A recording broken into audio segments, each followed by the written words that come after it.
Halo, di sini saya akan mempresentasikan sejarah perkembangan bayi, anak, dan remaja. Dibagi menjadi 6. 1. Perkembangan pada zaman kuno. 2. Abad pertengahan. 3. Renaissance. 4. Revolusi industri. 5. Abad ke-20. Dan 6. Masa kini. Dimulai dari perkembangan pada zaman kuno. Pada zaman kuno, dalam peradaban kuno seperti Mesir, Mesopotamia, dan Yunani, konsep pengasuhan anak sangat berbeda dengan praktik modern. Dalam masyarakat ini, anak-anak merupakan bagian penting dari tenaga kerja dan stabilitas ekonomi keluarga.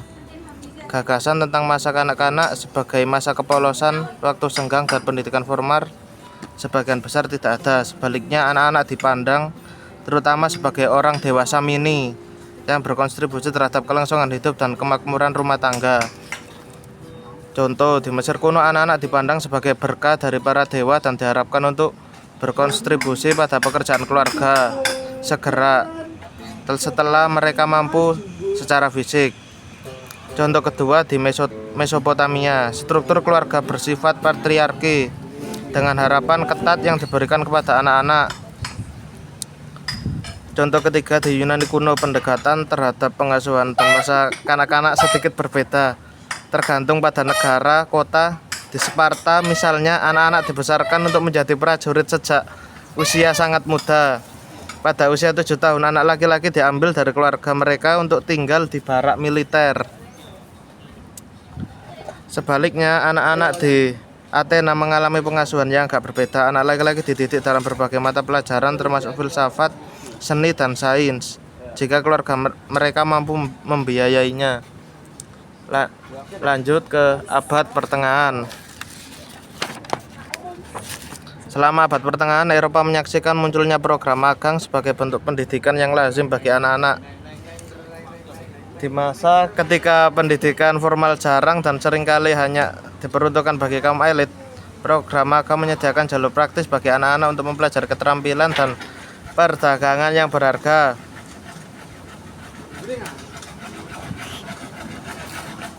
Anak-anak muda, biasanya laki-laki, ditempatkan di bawah bimbingan para ahli terampil untuk mempelajari berbagai keterampilan seperti pandai besi, pertukangan, menjahit. Magang biasanya dimulai saat anak berusia 12 hingga 14 tahun. Lanjut ke Renaissance atau sekilas tentang perkembangan modern.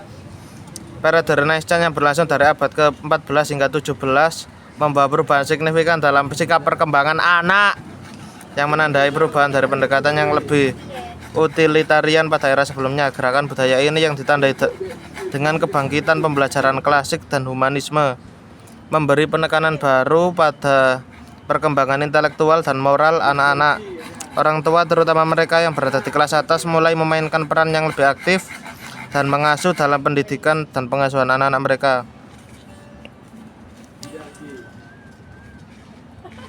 Humanisme, gerakan intelektual dominan pada masa Renaissance, berfokus pada potensi dan nilai individu. Lanjut, revolusi industri. Revolusi industri, sebuah keluarga yang berubah, berlangsung dari akhir abad ke-18 hingga abad ke-19. Secara mendasar mengubah dinamika keluarga dan konsep perkembangan anak.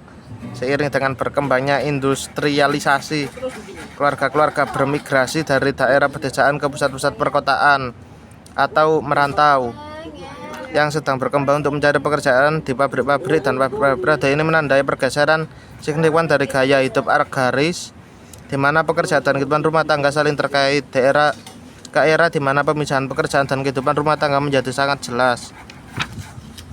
Lanjut ke abad ke-20. Abad ke-20 menandai era transformatif dalam sejarah perkembangan anak yang ditandai dengan perubahan besar dalam sikap dan praktik. Kemajuan dalam psikologi dan studi perkembangan anak secara mendasar mengubah cara orang tua memandang dan membesarkan anak-anak mereka.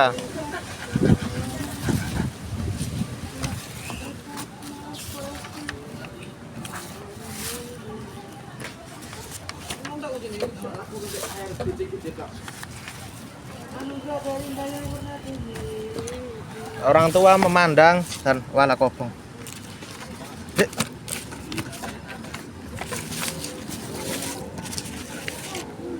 Orang tua memandang dan membesarkan anak-anak mereka. Periode ini menyaksikan munculnya pendekatan yang lebih berpusat pada anak dengan fokus yang semakin meningkat pada kesejahteraan emosional dan individual setiap anak.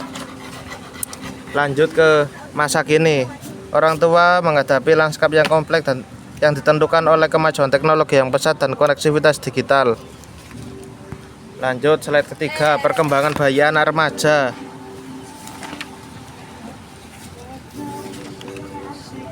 Perkembangan bayi anak remaja dibagi menjadi 5. Periode pranatal dari konsepsi hingga lahir. Periode ini berlangsung kurang lebih 9 bulan di dalam kandungan. Pada periode ini perkembangan berlangsung paling cepat, diawali dari satu sel organisme hingga berkembang menjadi janin dengan kapasitas-kapasitas yang penting untuk menyesuaikan diri dengan dunia di sekitarnya. 2. Periode bayi dan toddler dari lahir hingga usia 18 sampai 24 bulan. Periode bayi adalah masa ketika seseorang tergantung secara ekstrim pada orang dewasa untuk memenuhi kebutuhan dasarnya seperti makanan, pakaian, tempat tinggal, dan afeksi. Pada masa ini ikatan yang erat dengan orang lain terbentuk untuk pertama kali, terutama pada pada orang tua. Periode kanak-kanak berlangsung sekitar usia 2 hingga 6 tahun. Pada periode ini tubuh menjadi lebih panjang dan lebih ramping, keterampilan motor juga lebih baik. Anak-anak pada periode ini lebih mampu mengontrol diri dan mengurus dirinya sendiri. Lanjut, periode usia sekolah berlangsung hingga usia 6 hingga 11 tahun. Anak-anak belajar tentang lingkungannya lebih luas dan menguasai tanggung jawab baru. Lanjut, periode remaja berlangsung sekitar usia 11 hingga 18, periode mengawali transisi ke masa dewasa. Sekian dari saya.